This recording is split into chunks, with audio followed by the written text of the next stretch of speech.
Well, there's three basic ways we can do it. One is with a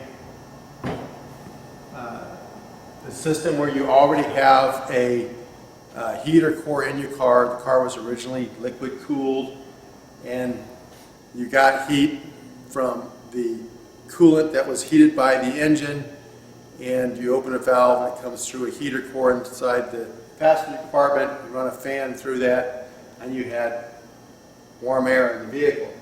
So one is we call this a liquid heat system. By staying in the frame. Okie doke. And number two, a ceramic heater. It's the one we use the most, actually. You can install these where the, we use them, of course, in the air-cooled vehicles, the Vitos and Porsches, but you can also use them in the original liquid-cooled vehicles. We simply remove the heater core. In a lot of the classics we come across, the heater core is toast anyway, so it was going to have to be replaced. So we simply remove the heater core and install the ceramic heater in that same box or cavity that it was in, and you maintain all the same, vent controls and so forth. The ceramic heaters heat up much faster than a liquid heat system. They're lighter in weight, and they cost less. So by far the most common that we use. And then a third one that's becoming available today,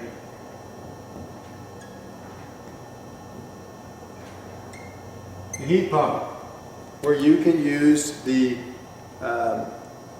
climate control system off of a modern electric vehicle that uses a AC heat pump setup, and so you can use that. Now, again, you got to remember that your system's going to have to be compatible. So this, wiring and everything will vary based on the unit that you use. So we'll give you the schematic and the layout for these two, and so let's take a look at those.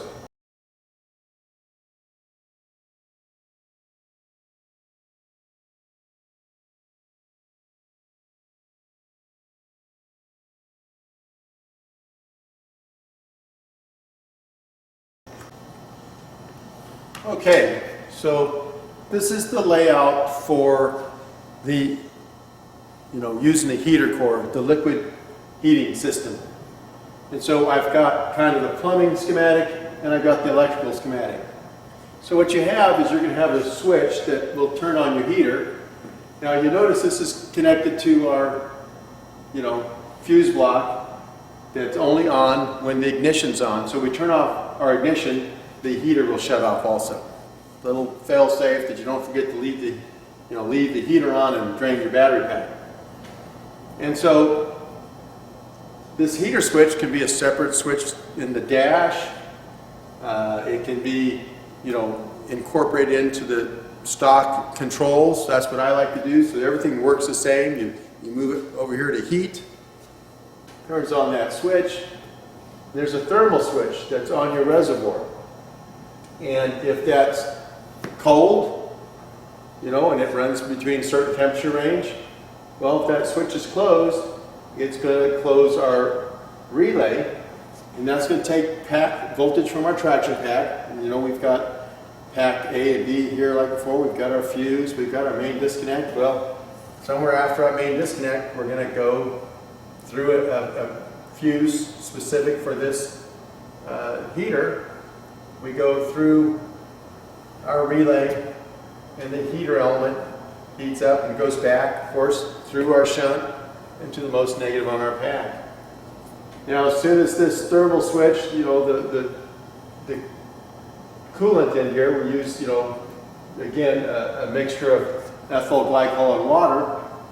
As soon as that coolant heats up, to a certain temperature, the thermal switch will open up. That will open up our relay. The heater element turns off, and it just cycles to keep it at a certain temperature. Now, you can, and this isn't a relay that we use, it's a contactor, because we're going to be handling a fair amount of current. So that's actually a contactor. Schematically, they look the same. And one of the things that you can do is we've done them where they have dual elements. And so what happens is you can come off of here and go over to another one.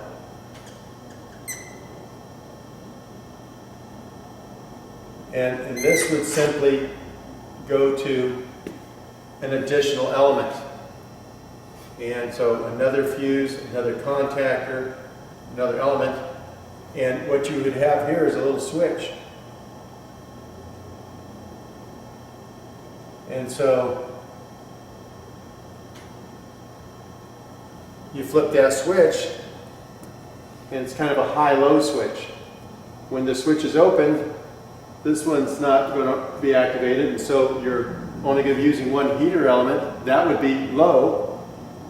You close the switch, and you pull in a second heater element. Now that'd be high. So just, you know, lots of ways you can do whatever it is you want to do. But that's just liquid cooled heating right there. And how it is you have a reservoir that's filled with coolant, and it's going to come out of that reservoir, go through the pump. The pump's going to cycle it through the heater core, which is stocked in the vehicle, and back to your reservoir. So in the car, you've got, coming through the firewall usually, you've got, you know, the heater core coming out of the firewall. And that's where you would attach. At this point right here, you would just attach your setup to that heater core. And instead of coolant from the engine block flowing through there, it's going to be through our own little closed system here. Very, very simple and easy to do. So now let's take a look at a ceramic heater and how it's wired. So this is a ceramic heater setup. Like I said, it's the most common that we use. Again, we'll show you some examples of that. And so it's the same thing. We basically have an on-off switch, a thermal switch. So when the heater comes on, instead of a pump coming on as before, now we have a fan that comes on. With the heater core, the fan is part of your dash controls. But this one, there's a fan that's mounted onto our ceramic heater and forces air through the heater element. So the rest of this is exactly the same. You know, when we turn on the heater, if it's cold, the thermal switch will closes our contactor, power comes from our traction pack through the contactor, heats up the heater element, back to our pack, that's our complete circuit.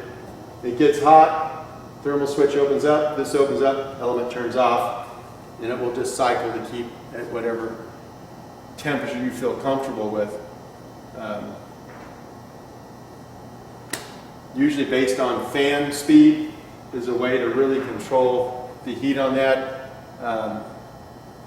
In my personal use, it's either on or it's off. The car heats up, you shut it off, and you're good.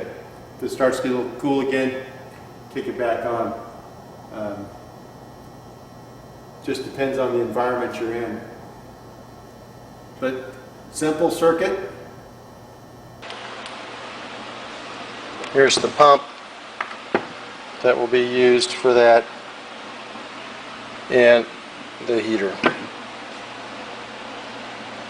And so there's a couple of contactors. We run one for each element, so we kind of have a low and high kind of situation. This is our thermostat right there. The finished heater setup. And so how it works is we have the switch in the dash, which we looked at earlier. It fits right in with these others. Again, it's the rear window defogger, emergency flashers, and the heater. When we turn on the heater switch, light comes on as a reminder that the heater's on. When we flip that switch, it sends 12 volts to our low relay here, as well as 12 volts to the pump. So when the dash switch is turned on, the pump comes on, and the low side of our heating reservoir comes on. We have two elements in the heating reservoir, and we're activating them individually. So we flip the dash switch, then one element comes on, heats the water in the reservoir, and it's pumped through the reservoir and through the stock heater core behind the dash. And so we showed you the fill and the rest of the plumbing setup. There's another switch in the dash which we will use to turn on the second heating coil, and that's the heater high-low switch. So when we switch that on high, that then activates the second relay or contactor, and that provides power to the second heating element. So that allows us to have a high and low on the heater. Now also coming off of this, so this is the line coming from our traction pack. It goes through the contactor and to the element. So those two contactors now, the most positive side is connected together. So they both have power. When the contactor is activated, that power then goes to the heating element. Okay, here are the main components for a non-liquid cooled heater. And so we have the contactor that we discussed, 12 volt coil, and that's going to then switch your pack voltage through that contactor. And this is the heater. It's a ceramic heater, and attached to the back of that ceramic heater is our 12 volt box fan. That'll provide the airflow. Little thermostat right there, thermostatic switch. And so this is the bare bones. This is the element and the fan and your contactor. Our green light showing that the system is energized. Now when I turn on the heater, you can hear the fan. If you were listening closely, you could hear the contactor energized. Then the controls here will, open and close the vents and direct the heat. Just thought we'd show you this before we put the cover back in place. But this is under the dash on the passenger side. This is where the stock fuse panel is. A lot of the stock wiring is all right there. So there's a hole here, perfect for putting a few things that we added. After removing the heater core, we were able to put our ceramic heater right in the side there, and it will blow right into that same galley that the original fan blew into, and be dispersed amongst the vents.